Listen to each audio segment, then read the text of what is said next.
Hi all, welcome back to Make More Bonsai. John here. I'm really excited right now. In this video, I get to deviate a bit from the standard approach to a bonsai in general, discussing technique or how to do a thing to get this result or that outcome, and spend some time with something that may actually be the best thing to bring into the conversation, which is your trees are talking to you. See what I did there? Conversation, talking. In a past video, I demonstrated decandling and needle plucking on a Japanese black pine. That tree was healthy and full of energy and communicated all of the signals that it was ready for some refinement, and it would respond in a healthy and predictable manner, which was awesome to do.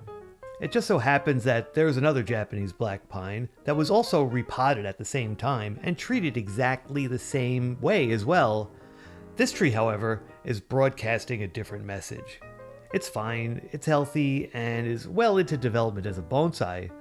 The thing is, last year here in Austin, Texas, summer heat arrived very early, experiencing temperatures in the upper 90s Fahrenheit from early May, when temperatures are more mild and normally topping off in the high 80s, and a super hot summer in which the days were over 100 degrees Fahrenheit well through September.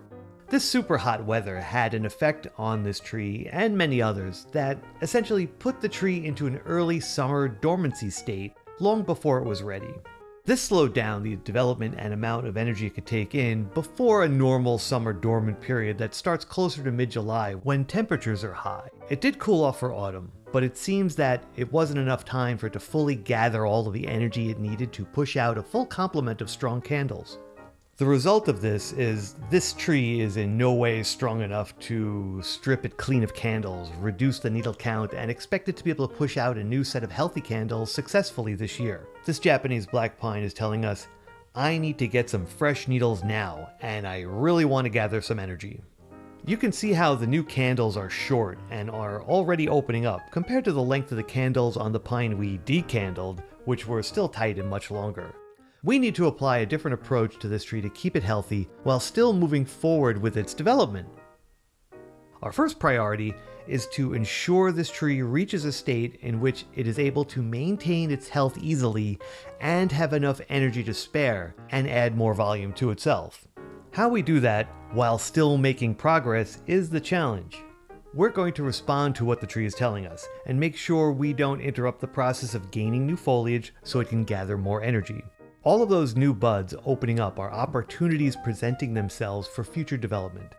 They will all contribute to the density of the future branches and add ramification throughout the tree, so we're going to do our best to assist them. How? We are going to remove some of those stronger candles. This will displace the auxin suppressing the growth of the weaker buds. This will then cause the tree to reallocate energy to the weaker buds we are leaving on and balance the energy more evenly throughout the tree. What is auxin? There is a hormone called auxin concentrated at the end of a growing shoot called the apical bud, along with another hormone called cytokinin which promotes cell division. That apical bud is a sugar hog because auxin demands all of the energy to grow in the direction of the apical bud. This is called apical dominance. Auxin also circulates through the tree, suppressing the growth of any of the lateral buds with other hormones called strigolactones, which help regulate development and nutrient availability. By removing the apical bud, the suppression of the energy to the buds further down the branch is shut down. Cytokinin takes over and stimulates the lateral buds to start growing, and sugars are redirected to them. They all become little sugar hogs since the auxin in the apical bud is no longer there. By analyzing the locations of the stronger buds, we see they reside mostly at the ends of the branches. They are also demanding more energy and kind of starving the weaker buds. So, much like a healthy Japanese black pine, we want to create a balanced energy environment for the tree, so the interior buds develop strong and healthy branches for next year. These stronger branches should deliver an abundance of new long candles next spring. That is when we can commence refining and reducing needle length. It's important to note that this pine also has a sacrifice branch that is extending way off to the right. This is left long to encourage that branch to thicken more to create an attractive main branch for this tree. We're not going to remove any candles from that branch. The plan remains the same for the development of this tree. We're going to continue to let that branch extend and drive more resources to that branch to energize it. This will help to thicken the lower section of the trunk as well, since lots of resources will be traveling through there and heading toward that extended sacrifice branch. The longer that branch gets, the more resources are needed to flow to it and support it. Improving the trunk taper will go a long way to enhancing the overall design of this tree. Okay, so back to assisting these short buds. We're going to do some light needle plucking on this tree. What are our priorities when doing this? A, to improve the amount of light these new buds receive. The new needles will be really efficient at making food as sugar through photosynthesis. So, let's make sure they get plenty of light by removing any old, weak needles that may be blocking the light. 2, removing needles that are on the bottoms of the branches. They are not as efficient at receiving light and will improve the silhouette of the tree by creating a clean line under the branch, enhancing the design. We may as well make the tree look nice while we're here. Let's talk a little bit about nutrition while the rest of the branches are being worked on. I have been applying fertilizer high in nitrogen to this tree through fall, stopping for winter. Here in Texas, I started fertilizing again in late winter toward the end of February, but in other regions your timing may be different. Japanese black pine start moving resources faster and sooner than a lot of other trees, so supplementing nutrition early is okay. Fertilizer should be applied roughly every 4 to 6 weeks throughout the growing season. When summer arrives and the temperatures are high enough to slow the tree down into a summer dormant state, fertilization should also slow down as well. Nitrogen is essential for mineral nutrients for a tree, but in the form used as fertilizer, it's also a salt, which is something that will contribute to a higher demand for water in the summer. Since we most likely will be watering more and more often when the temperatures are really high, too much nitrogen will raise the demand for water while also being washed out of the soil due to the high frequency of watering and potentially disrupting the balance of oxygen and available water to the tree.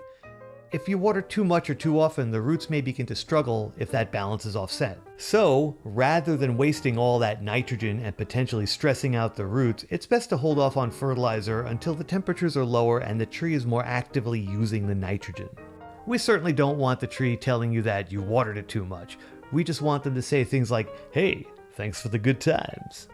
All of this can be made easier to accomplish if you keep notes on what you do and when. There's a link in the description below to our own Bonsai Progress book if you want to help us out by picking up one for yourself. If you think a bonsai-specific tracker book will help you keep an accurate record of all your bonsai-related activities like fertilizing or when you're wired or pruned.